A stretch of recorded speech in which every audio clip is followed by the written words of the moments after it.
329-917. Perfecto. Perfecto, muy bien. Ahora sí, Abel, nos despedimos. Gracias, doctor, por estar con nosotros. Un placer. Otro programa en 3 minutos, Abel, así que tengo que salir volando. Cuídate, A correr. María. Nos Muchas vemos, gracias doctor. por Gracias. todo, Rosa María. Gracias, Gracias, doctor. adiós. Nos vemos. Chao, chao. Un gusto. Nos vemos mañana. Cuídense mucho. Chao, chao. Saludos, Abel. Gracias, doctor. Hasta luego.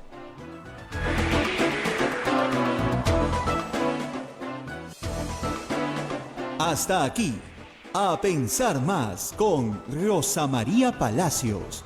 Este programa fue producido por la Sociedad Dominica de Medios de Comunicación, Sodomco.